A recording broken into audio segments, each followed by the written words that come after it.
Olá, bem-vindos à nossa live do grupo Bate-Papo que Cura. Hoje com o tema Síndrome do Pânico, né? E hoje vamos falar sobre o Síndrome do Pânico e as origens emocionais, né? Eu sou a Priscila Navarro, terapeuta integrativa, e hoje vamos chamar também mais duas excelentes terapeutas, a Marici e a Catiane, para falar mais sobre esse tema, sobre esse assunto, tá? Então, vamos chamar a Marici e a Catiane. Então, enquanto elas vão entrando, vocês vão compartilhando essa live, gente, para mais pessoas. Vou chamar elas aqui, né? Chamar elas para elas entrarem.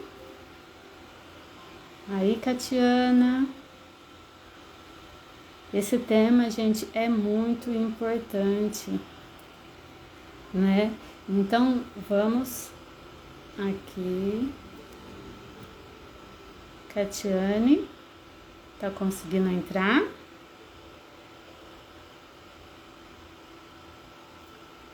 Olá, Catiane.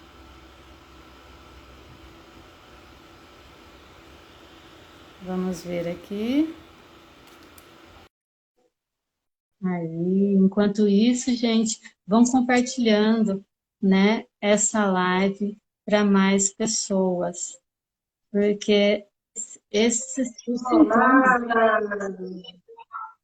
Conseguiu entrar? Cheguei! Oi! Tudo bem? Cheguei! Tudo bem? Boa Boa noite! Tudo noite! bem? Tudo bem? Estamos chamando aqui também a Marici. Vamos ver se ela está conseguindo entrar. Eu acho que ela não está conseguindo entrar, Marici. Marici está conseguindo entrar? Não? Gente, até vamos compartilhar, porque é muito importante. Ah, Marici está conseguindo aqui. Peraí. Aí. E vamos compartilhando. Porque para mais pessoas saberem, porque os sintomas confundem muito com as doenças cardíacas e as doenças respiratórias. Então, para mais pessoas saberem sobre esse assunto. Olá, Marici, olá, Catiana, se vocês quiserem se apresentar. Boa noite! Boa Boa noite. noite! Posso começar? Pode. Gente, boa noite. Meu nome é Catiana Pereira, sou psicanalista e também faço parte desse grupo maravilhoso de terapeutas que está reunindo terapeutas do Brasil inteiro. Vocês vão perceber cada um com um sotaquezinho diferente. E estamos todas nesse lindo projeto para trazer conteúdo para que vocês se liguem a respeito desses conflitos emocionais que estão por trás de tantas doenças. Então, compartilhe aí, vai ser muito legal passar essa horinha com vocês. Tá ok? Vamos compartilhar. Isso, gente. Olá, boa noite. É um prazer estar aqui com vocês, com as minhas colegas terapeutas. Então, pessoal, estamos aqui hoje para falar sobre a síndrome do pânico. E fiquem até o final, porque vai ter um depoimento muito bom que eu vou dar para vocês sobre todos os sintomas, sobre todas as crises que eu passei. Então, eu vivenciei esse sofrimento e eu quero compartilhar com vocês. Isso é muito importante, né? Gente, vocês sabem a diferença entre a síndrome do pânico e a ansiedade, né? Existe, assim, a ansiedade, né? Que tem a ansiedade comum, assim, que a gente sente quando vai conhecer alguma pessoa, ou antes de você, no primeiro emprego, ou antes de provas. Então, existe aquela ansiedade comum, né? Que você sente as mãos suadas, tremores, fica um pouco tensa, né? Mas aí, Quando essa ansiedade, ela aumenta, né? Começa a ter uns pensamentos constantes, né? Fica mais intensa. E aí, como que fica? Aí você só fica com os pensamentos mais negativos, né? O que será que vai acontecer? Aí, se o filho sai, nossa, será que vai acontecer alguma coisa com ele? E aí fica mais constante esses pensamentos negativos.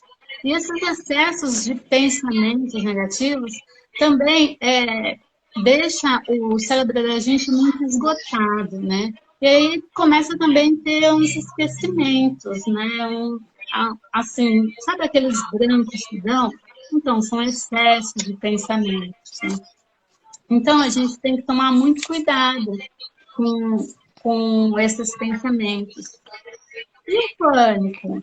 Vocês sabem, né, como que é o pânico? Já é os sintomas que têm a sensação de quase morte. Dá um pouquinho de eco na sua voz aí. Vocês estão escutando, gente? Dá um retorno. Pri, baixa só um pouquinho o volume, pode ser que melhore. Só um pouquinho. Deu certo? Eu abaixei um pouquinho, vocês estão conseguindo escutar? Melhorou. Gente, para mim o eco está muito pequeno, está muito pouquinho, está tranquilo. Ô pessoal, responde aí, tá legal o som? Estão visualizando tudo direitinho? Passa aí para a gente, por favor. Mas para mim tá tudo bem, Priscila. Estão entendendo? Estão escutando? Estão tudo certo? Sim. Gente, já vai compartilhando essa live, tá? Para o maior número de pessoas aí, para ajudar as pessoas a saberem os sintomas, né? Então, e os sintomas do pânico, né? Os sintomas do pânico é aqueles sintomas de quase morte, né? Então, você sente o coração acelerado, sente um sufocamento, tremores, né? Então, você tem uma sensação de quase morte mesmo. A diferença da ansiedade para a síndrome do pânico. Síndrome do pânico, né? Ela é mais intensa. Você sente, né, os sintomas no corpo, né? Sente aqueles sufocamento, aquela aceleração, aqueles tremores, né? O estômago dói bastante, pode dar diarreia. E a ansiedade, a gente fica naquele será. Será que vai acontecer isso? Será que vai acontecer aquilo? Então fica nesse será. Então a diferença do pânico e para a ansiedade, né? Então o pânico é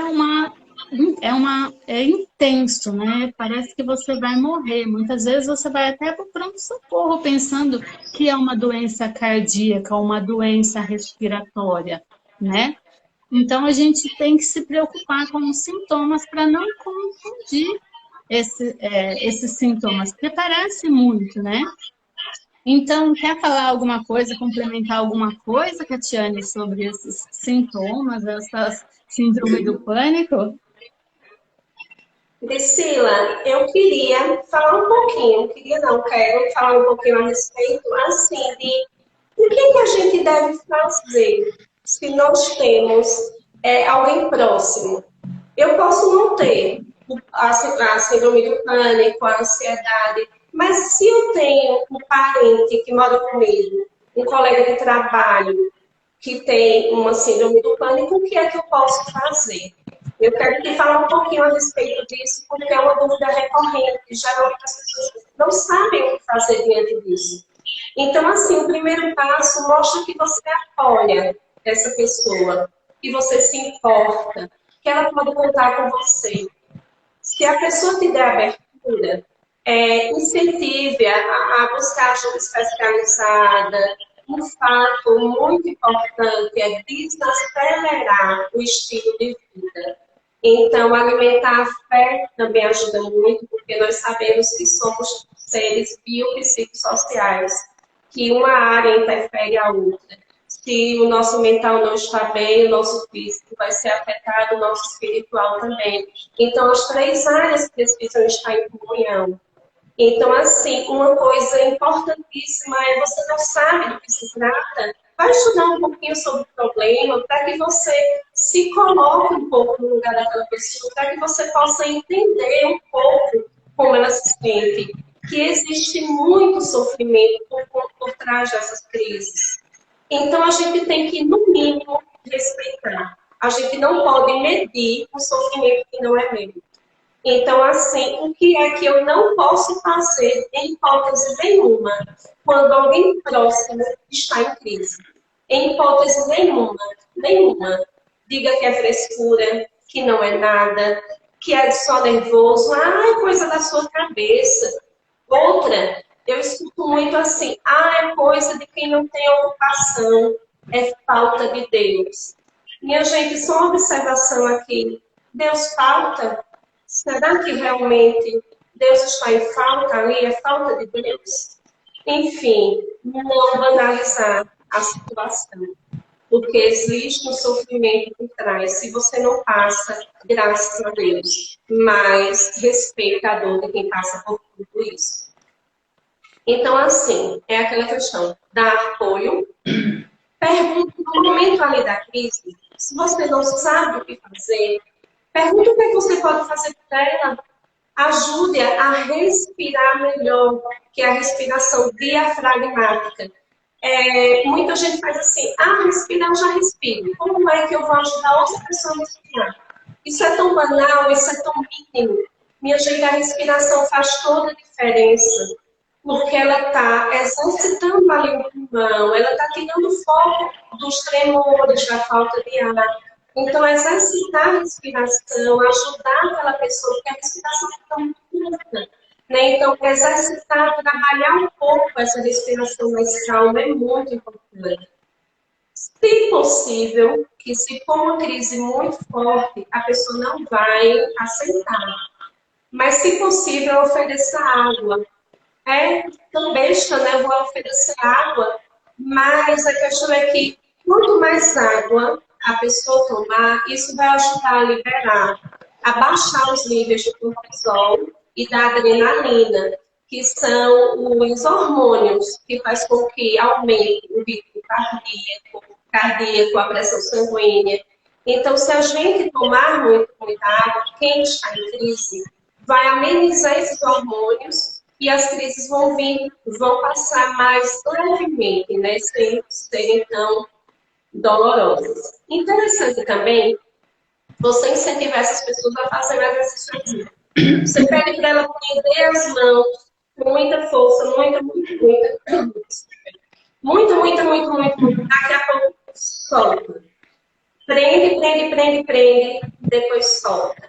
Você está mostrando à pessoa como ajudar a liberar essa descarga de energia. Você pode começar pelas mãos e daqui a pouco você vai fazer coisas para ajudar. O pescoço, né, aqui atrás. Então, isso vai fazer com que a crise, ali, o ápice da crise, ela passe com mais leveza. Se também as pessoas, quem estiver em crise, tiver essa aceitação, não tiver um desespero tão grande, ajude a sentir o ambiente. Então, traz ela um pouquinho para o ambiente que ela está. Não focar no sintoma, porque às vezes a gente fica assim, você está sentindo o quê? Fala para mim, você está sentindo o quê? Você está fazendo com que a pessoa foque mais naquele sintoma. Então, vamos ajudar a tirar um pouquinho disso. Então, onde é que você está mesmo? Por exemplo, eu estou numa escola. E qual a cor das paredes? Qual é o nome dos teus colegas? Qual é o nome do teu aluno mais virado? E não tem mais inteligente. Parece besteira, mas eu estou tirando o foco aqui do sintoma e levando a observar o paciente, ou o ambiente. Outra coisa muito importante é que, assim, essa crise dura, em média, de 10 a 20 minutos. O que para a gente é tão rápido, para quem está passando por ela parece uma eternidade. Mas tenta trazer para a consciência, essa crise não vai durar muito tempo, ela vai durar na faixa de 20 minutos, você está em segurança, não está acontecendo nada com o seu corpo, é da ansiedade. E ao contrário que a pessoa está passando naquele momento, tem uma sensação de morte, porque o coração parece que vai sair pela boca, um sintoma de sufocamento e estrangulamento. Então, tenta conscientizá-la de que, assim, esses sintomas, embora fortes, já já vai passar. Já já vai passar. E, ao contrário do que ela pensa, ela não está morrendo ainda. Então, assim, são algumas dicas do que a gente pode fazer e do que a gente não pode fazer. Que nós possamos estar atentos, solidários a essas pessoas que estão em sofrimento e não banalizar. Agora, eu gostaria de ouvir um pouquinho da voz da Lúcia Marici, que vai trazer mais contribuições para a gente. Sim, obrigada, Catiana. Então, pessoal, segundo a OMS, a Organização Mundial de Saúde, 2 a 4% da população brasileira sofre com a síndrome do pânico. Isso quer dizer em torno de 2 a 4 milhões de pessoas, né? E o problema da síndrome do pânico é que ela ocorre quanto menos você espera. Você entra numa crise e aí você não sabe o que é. Você não tem certeza do que é, do que você está sentindo naquele momento. E no caso da ansiedade, a ansiedade você tem algo concreto, você tem um desafio que vai enfrentar, algo que você vai estar para realizar. E a síndrome do pânico não. Ela não tem hora e nem motivos aparentes para acontecer. Por exemplo, agora eu estou entrando em crise, gente. Eu esqueci de falar que eu estou entre esses 2 a 4%. Tomar água, a Tatiana falou. Trêmula. Só um pouquinho, eu já falo com vocês. Ai, tô sufocando. Acreditaram, né? Não estou entrando em crise. Não estou entrando em crise, não, gente. Foi só uma brincadeirinha para mostrar para vocês que a crise do pânico, ela vem sem avisar. Me assustou. E eu não avisei, né?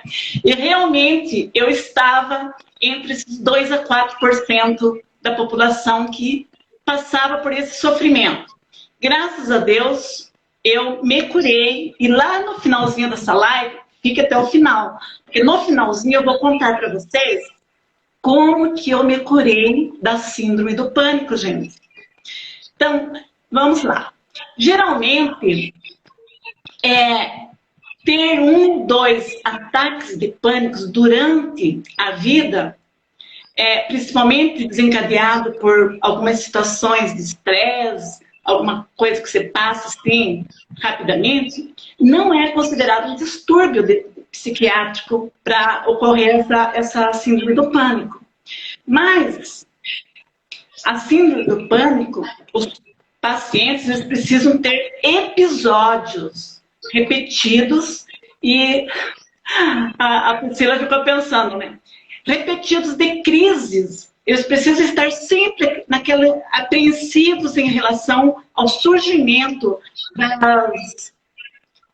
do próximo ataque, que é o que acontecia comigo, gente. Muito, muito, muito. Eu vou falar para vocês aqui, eu vou fazer uma explanação, mais ou menos, como que acontece, como que é o ciclo do pânico. Então, vocês já tiveram aí uma palhinha aí como que acontece de imediato, né? E é bem dessa forma mesmo. Então, o que acontece? O nosso cérebro, ele capta o sinal de perigo, tá? E o cérebro, ele ordena para o corpo para se preparar para a luta ou fuga. O que é a luta ou fuga? Vejam, se vocês estão na rua e vocês percebem que vem um cachorro muito bravo em cima de vocês, o que vocês vão fazer? Ou vocês vão correr, ou vão ficar e lutar, vão tentar se defender, não é isso? Então, o nosso corpo é a mesma forma. Ele segue esse mesmo pensamento, digamos assim. Então, quando o cérebro ordena para o nosso corpo que precisa se preparar para a luta ou fuga, o que o corpo faz? O corpo ele produz sensações de medo e ansiedade para o nosso corpo. E aí, gente, vem os sintomas. Quais são os sintomas? sintomas que já foi falado ali. Mas eu vou repetir para você não esquecer, tá? Para você saber quando, se você está em perigo, se você está entrando numa crise de pânico, ou se um familiar, um amigo, e você está acompanhando, se essa pessoa está entrando em crise de pânico. Então, você está ali, do nada, vem uma palpitação no coração, o coração começa a acelerar, aí você começa a suar, sabe? Que é a sudorese. E às vezes pode estar até frio, gente, que aconteceu comigo. Pode estar geada, pode estar inverno. Mas você começa a suar, vem aquele suor frio, e de repente te dá aquele calorão, você começa a tirar a roupa, você não sabe o que está acontecendo. Como eu falei, do nada, tá? Você começa a tremer, lembra que tá? Você começa a tremer, sabe? Como se você tivesse Parkinson. Aquela tremedeira, e aí você começa a ficar assustado. Vem aquela sensação, aquela falta de ar, aquela sensação de sufocamento, de estrangulamento. É uma sensação, gente, horrível, horrível, aterrorizante. Não desejo para ninguém passar por isso. E aí a respiração acelerada faz com que a dor, o desconforto no peito seja muito grande. A sensação de engolir, a Catiana falou, tomar água. É muito bom, é o que eu fazia. Mas na hora, a sensação do engolir fica também difícil, sabe? Porque o teu corpo está se transformando, tá aquela loucura toda. Daí a sensação de náusea vem junto. Eu cheguei até, em alguns casos, a chegar a me dar vômito. E essa dor, esse mal-estar abdominal, que também causa vômito e tudo mais, vem junto com uma dorzinha de cabeça. Esses sintomas, pessoal, não é para todo mundo, mas eu tive todos, infelizmente. Ou felizmente, que agora estou aqui para ajudar quem passa por isso, ajudar você a ajudar outra pessoa. E junto com essa dor de cabeça, pessoal, vem tipo uma tontura que você não chega a desmaiar, mas o teu corpo amolece, você não tem força. Dá a impressão que você... É uma sensação de desmaio, porque alguém tem que te segurar, que você vai para o chão mesmo, sabe? Uma sensação muito ruim. E aí, junto com isso, tontura, dor de cabeça, mal-estar, náusea, tremor, suor, vem aquela despersonalização de você, do teu sentir-se. Você fica separado de si mesmo. Você começa a perceber que você não é mais aquela pessoa. Minutinhos antes, você estava normal, perfeito. E de repente, toda essa crise. Aí, o que acontece? Vejam, vem um forte medo da morte, gente. Eu nunca morri, mas eu acredito que se a morte for dessa forma, gente, é terrível. Eu sentia uma dor aqui, descendo aqui, gente. Quando começava a esquentar e vinha aquela queimação aqui, e vinha para o peito, ia para o braço, o peito amortecia a boca, eu pensava, meu Deus, eu estou com um problema cardíaco, estou tendo um infarto.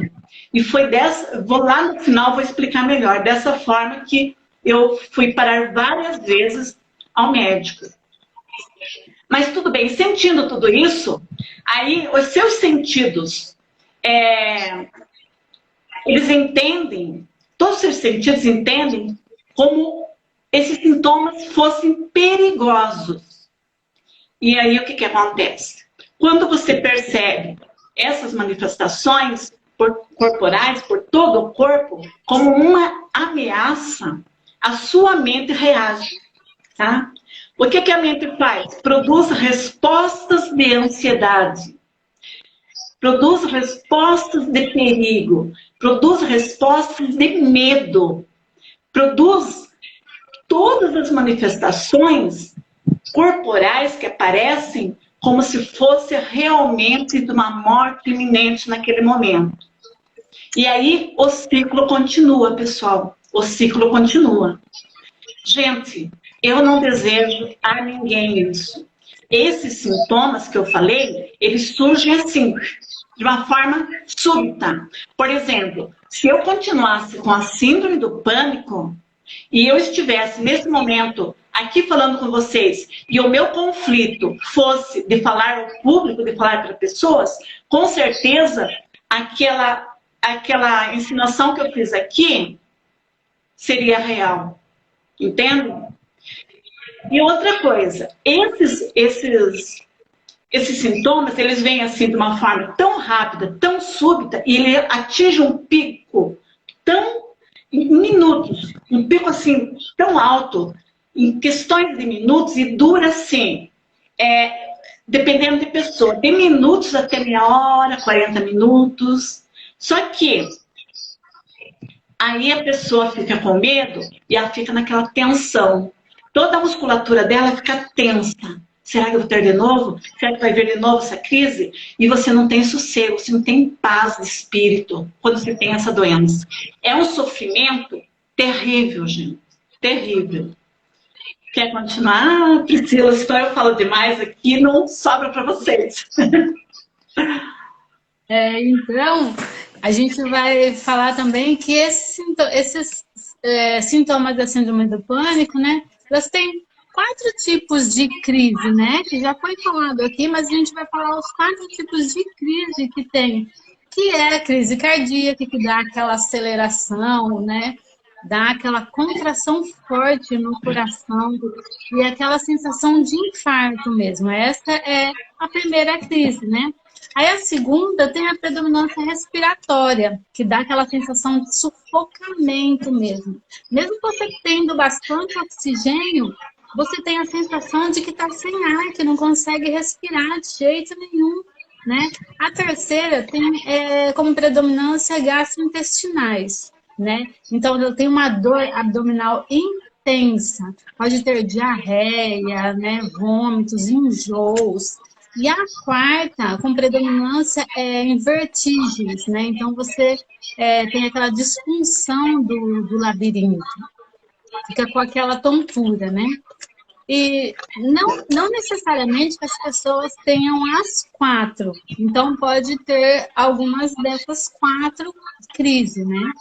Então, aí você sabe qual que é a origem emocional do pânico, né? Assim, o pânico é uma patologia e ela tem uma origem, assim, começa assim, com você, quando criança, ou então pode ser na gestação, ou quando criança, você pode ter tido essas sensações de sufocamento, ou quando às vezes você pode ter tido muita asma, né? Ou um quase afogamento, né? Ou então você sofreu um assalto, ficou com aquele medo, aquele susto, ou perdeu o emprego, ficou com aquele medo de não conseguir sustentar a sua família, então aquele medo, né? Então, o nosso cérebro entende que o medo, ele é importante, né? Só que o pânico, ele engana o cérebro, pensa que é um medo real, né? E, na verdade, não é um medo real, né? Mas a sensação é muito real, a sensação é de quase morte. A pessoa se sente sufocada, né? É uma sensação muito forte. Então, o medo está aí para ajudar a gente, para ajudar. Só que, com o pânico, o cérebro pensa que é aquele medo real. O pânico é um alarme falso, né, que o cérebro dá. E aí, com o nosso atendimento, nós conseguimos rastrear todo esse trauma e encontrar a origem emocional, né? E aí damos um novo sentido, favorecendo a liberação da autocura, né? E o nosso método tem como base a nova medicina germânica e epigenética. Então é muito importante, né, a gente trilhar isso para saber a raiz, não só se medicar, né, mas encontrar de onde veio isso, por que aconteceu. Então, com o nosso método, nós vamos profundo e procuramos desde lá da infância por que que tudo isso começou, né? Então, achamos a raiz desses sintomas para poder obter a cura. Então, não é só com remédios que a gente vai conseguir essa cura, né? Quer falar um pouquinho mais, Catiane? Quero. Eu quero sim. Eu queria falar um pouco, novamente, queria, não quero, desculpem, a respeito do pânico em grávidas, que a gente nem escuta falar muito, né? Será que existe síndrome do pânico em grávidas? Então, assim, ouvindo relatos, depoimentos de pessoas nessa condição, né? Elas relatam quatro situações. Só ressaltando que são mulheres que já sofrem com certa ansiedade, com a síndrome do pânico. Então, algumas têm seus sintomas diminuídos, outras relatam que as crises cessam, outras que continuam a sofrer com a mesma frequência. Então, assim, as crises continuam a vir da mesma maneira que já vinham antes, já estavam. Mas a grande quantidade fala que essas crises começam a vir de uma maneira muito mais forte. Então, assim, e por que essas crises começam a vir de uma maneira muito mais forte? Porque essa fase da vida da mulher é uma fase cheia de medos, de preocupação. Preocupação com a gravidez, preocupação com as taxas né, de glicose, pressão alta, por aí vai. Preocupação com o parto, preocupação de como eu vou lidar com essa criança, como eu vou educar, como eu vou criá-la. A gente sabe que na nossa realidade, muitas são mães solteiras, não têm um companheiro para poder contar.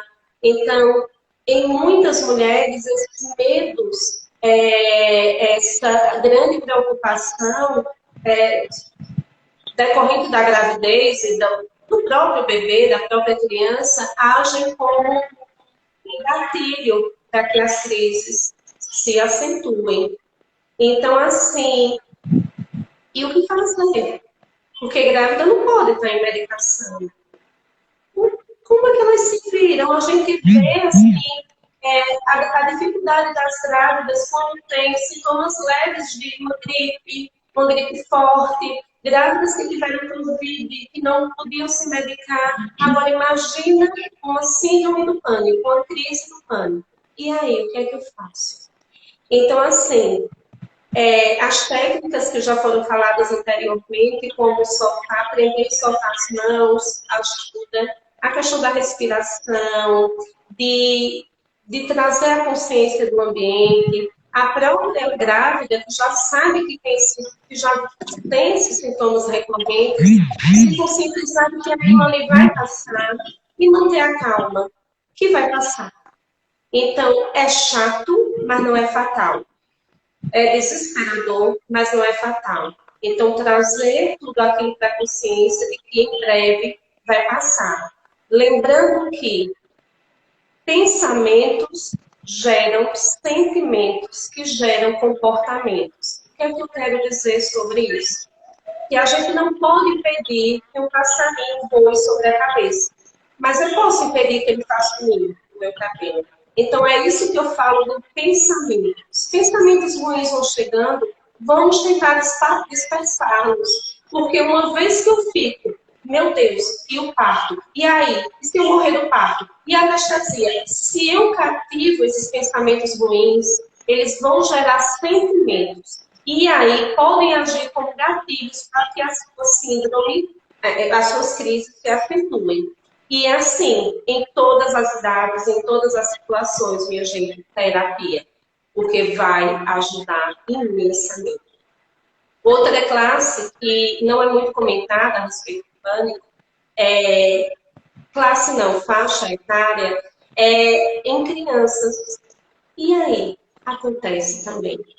Eu acredito que seja desesperador, porque a criança ela não sabe se expressar, elaborar todo aquele sofrimento de uma maneira como o adulto faz, né? Então, assim, na criança, é mais desesperador ainda, porque eles não têm, muitas vezes até vocabulário suficiente para elaborar todo esse sofrimento em palavras. Então, eles não podem passar, não sabem passar para o pai, para a mãe, o que é que estão sentindo. E existem também algumas recomendações. Se a criança não quer sair de casa, ela está se isolando, respeita. Porque essa saída, esse convívio com muita gente, pode ser negativo. Então, vamos respeitar, procurar ajuda sim, mas respeitar essas individualidades. Cuidado com cobranças e comparações excessivas. Essas coisas também trazem a ansiedade. Minha gente, muito importante, filtrar as informações que chegam à criança. Aqui na minha cidade, a gente costuma falar de noticiários ping-pong. Eu não sei por aí nas cidades de vocês, mas aqui a gente fala assim. Por quê? Porque é aquela coisa, os pais muitas vezes não filtram. As crianças escutam muito a respeito de tanta morte, de tanta doença, de tanta violência. Elas não conseguem elaborar na sua cabecinha de criança. Então, vamos trazer isso com mais leveza para as nossas crianças, porque muitas vezes, sem saber, nós estamos criando crianças ansiosas. Então, nós possamos ter cuidado aí. E assim, é lógico que como os adultos, as crianças não conseguem sair da síndrome sozinhas. Elas precisam de uma rede de apoio, como família, amigos, vizinhos, familiares, né? Escola. É importante ressaltar que abaixo dos 12 anos, somente é aconselhável o tratamento com terapias, porque ainda não existem comprovações que medicamentos atuem com eficácia nessa faixa etária. As técnicas faladas também anteriormente para os adultos fazem muito efeito com as crianças. Precisamos também observar as questões transgeracionais, que são os casos onde os sofrimentos dos pais passam para as crianças. E isso é cientificamente comprovado. Então, aquele problema da criança pode vir da infância, da barriga, do útero e até mesmo antes da vida dessa mãe. Porque ela pode passar, sim, por meio da memorização celular. E um toque aos terapeutas e para os papais, aí no de plantão, que em caso de grande resistência da criança, é indicado também o tratamento domiciliar, o tratamento terapêutico domiciliar. Porque a criança fazendo tratamento na zona de conforto dela, esse tratamento vai ter mais sucesso. E também, assim, tentar desacelerar a vida dessa criança. Vemos crianças em dormir de madrugada, jogando no celular, no computador, tablet, até de madrugada. Então, que nós possamos desacelerar a vida dos nossos pequenos. E a grande pergunta do milhão, como me fazem, síndrome do pânico tem cura? Tem, pessoal. Com o método que nós utilizamos, nós conseguimos aceitar o conflito emocional responsável por causar a crise e dar um novo significado a esse conflito. O cérebro entende que você não precisa mais daquele sintoma para sobreviver. Então, com o empenho de um bom profissional e também do paciente, a abertura do paciente, nós conseguimos, sim, ter melhoras significativas e, em muitos casos, até a cura desse paciente. Gente, eu vou passar a palavra um pouquinho para a Marici, mas eu não tenho como deixar de agradecer ao Igor, da Farmácia Permanente, que me pediu para dar esse alô para ele, minha amiga Lídia, minhas colegas de trabalho lá em Angelim, e também temos aqui um colega, um formando já em medicina, minha gente, da Argentina. Então, gratidão, Bruno, pela audiência. E vamos marcar aí uma live com você. Estou só adiantando aqui para você não ter coragem de me dar um não quando eu falar no privado, tá? E Marici, a palavra é com você. Ok, obrigada, Catiana. Então, pessoal, nenhum tipo de crise de pânico é fácil de passar, não é mesmo, Priscila e Catiana? Mas nós temos dois, pela minha experiência, porque eu já passei por isso, nós temos duas situações aí que são bem terríveis. Eu diria assim que eu já passei por todas, mas nós temos o tipo cardíaco e respiratória, que a pessoa entra em crise, principalmente nas primeiras vezes, antes de ter um diagnóstico já mais preciso, e o que acontece? Como ela não sabe que aqueles sintomas, que ela tem a síndrome do pânico, ela costuma ir parar no pronto-socorro, pensando que é um problema cardiológico e acha que está infartando. E o que acontece com os prontos atendimentos cardiológicos? As pesquisas apontam, mostram que em torno de 30% das pessoas que vão procurar atendimentos com queixas cardíacas têm uma ansiedade muito grande, muito grande. Crise de ansiedade aguda, uma crise, um transtorno de pânico. Então vejo que nem todas as queixas que chegam a ter os prontos atendimentos, queixas de problemas cardíacos, nem sempre são cardíacos. Eles são, digamos assim, são sintomas falsos, né, que acabam sendo da síndrome do pânico. E até um terço da população pode apresentar um episódio isolado de ataques de pânico, que geralmente, com o tempo, vai embora. E o mais importante, pessoal, que a síndrome do pânico afeta 2 vezes mais as mulheres que os homens. 2 vezes mais. Muitas crises do pânico, elas são desencadeadas por interpretações erradas no cérebro, como acho que a Priscila comentou. Frente às situações corriqueiras, triviais. Tipo assim, como eu falei, se eu ainda tivesse ataques de pânico, agora nesse momento aqui com certeza ia ser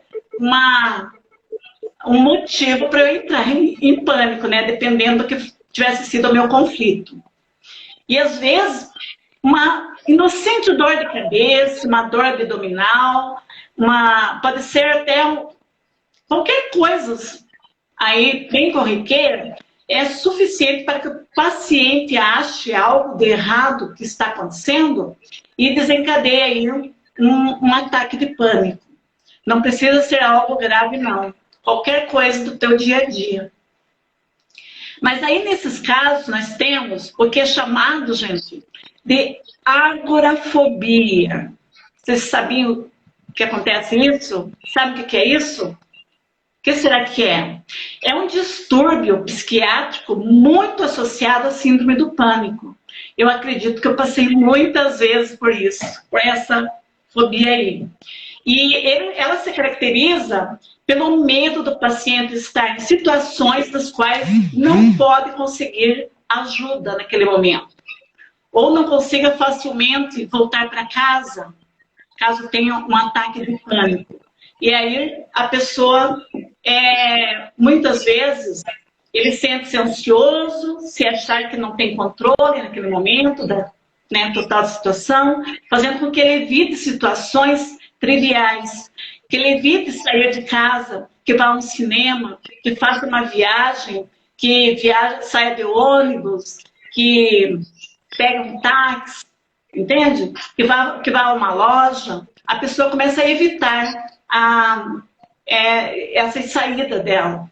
E como o paciente sabe que as crises podem ser desencadeadas a qualquer momento e sem uma causa aparente, ele pode começar a se impor vários limites, tipo restringindo sua vida social e profissional também, pelo medo, pessoal. E com o tempo, a sua personalidade pode mudar devido a esses acontecimentos. Então, a pessoa começa a se tornar mais passiva, mais dependente de seus familiares. Tudo por quê? Pelo medo. E é importante também lembrar que a combinação de medicamentos com a psicoterapia, ela é fundamental. Nós não podemos negar que a medicação, na hora que nós estamos em crise, ela é fundamental, gente. Eu passei por isso e eu sei. As situações que servem de gatilho para ataques de pânico, elas devem ser tratadas, elas não devem ser ignoradas. Tratadas por um terapeuta, assim aumenta a eficácia do tratamento do medicamento. Como acho que a Catiana falou, que algumas pessoas leigas no assunto, elas manifestam dizendo que esses transtornos é falta de Deus, é falta de oração, é falta de religião, é falta de igreja. Mas para saber mais sobre isso, é só a gente ler os depoimentos de pessoas religiosas que já passaram por isso. E nós temos um exemplo muito, digamos, bom de ressaltar aqui, que foi do padre Fábio de Mello, que ele disse até que esses transtornos não é ausência de fé e muito menos de Deus. Mas, na verdade, pessoal, é que nós estamos padecendo naquele momento de algum sofrimento mental. E nós temos que contar com todas as ferramentas possíveis, com toda a ajuda que for possível, tá? Porque o ataque de pânico ele ocorre em qualquer classe social. Não é só na classe baixa, média, é em toda classe social, pessoal. E em qualquer profissão. Não é só com professores. Eu vim de uma área administrativa, já vim com indícios de ansiedade, fui para a área da educação, a qual aumentou. Então, todas as classes sociais. Nós temos aí comediantes, artistas, padres, com síndrome do pânico. Então, a síndrome do pânico não escolhe. Não escolhe classe, não escolhe sexo, não escolhe profissão. O que mais que eu tenho para falar para vocês? Bom, eu vou falar um pouquinho, deixa eu ver se eu tenho tempo. Acho que não dá tempo, né? Eu ia falar sobre a perícia, como que a perícia vê sobre a síndrome, uma perícia médica, né? Os afastamentos. Mas eu acredito que não vai dar tempo. Só vou falar o seguinte, que a perícia de problemas psiquiátricos é a mais difícil de fazer segundo os peritos. Tá? Eu passei por inúmeras perícias e sempre o médico comentava sobre isso aí. Por que é a mais difícil? Porque não existem exames que comprovem a síndrome do pânico. Não é como diabetes, uma infecção, uma fratura, alguma doença assim, que você pode fazer um exame de sangue, um raio-x, uma ressonância, alguma coisa, e você comprova. As doenças psiquiátricas, não. Né? Então, quando existe isso, também é um campo aberto para fraudadores. Tá? Eu, no início aqui, fiz toda aquela insinuação, aquela encenação, né? Porque eu já passei por isso, sei que aquilo acontece. Então, se eu estava fraudando vocês, no caso aqui, né? Estava enganando vocês estavam caindo, que eu estava passando por uma crise. Então, assim acontece também com aquelas pessoas que querem entrar com um atestado e não tem outra forma e estuda bem quais são os sintomas e vão lá e fazem isso. E isso faz o quê? Faz com que o perito, o médico, fique um pouco resistente às doenças psiquiátricas e eles começam a analisar melhor. E aí muitos que precisam, às vezes, não conseguem o afastamento. E aqueles que não precisam vão lá, inventam fazem toda aquela ensinação e acabam tendo o afastamento. Certo, pessoal? Mas antes de qualquer coisa, só vou ressaltar uma coisa, que qualquer doença psiquiátrica pode justificar um afastamento do trabalho. Mas é preciso que a condição da pessoa incapacite, que aquele problema dela incapacite a pessoa de exercer a sua função no seu trabalho. E então fica esse alerta aí, né, para quem trabalha e que existe sim, que pode se afastar do trabalho. Pessoal, eu só vou contar, eu sei que o nosso tempo aqui está curtinho, eu ia falar mais um monte de coisa, mas eu só vou contar um pouco o que aconteceu comigo, né? Acho que dá um tempinho aí, né?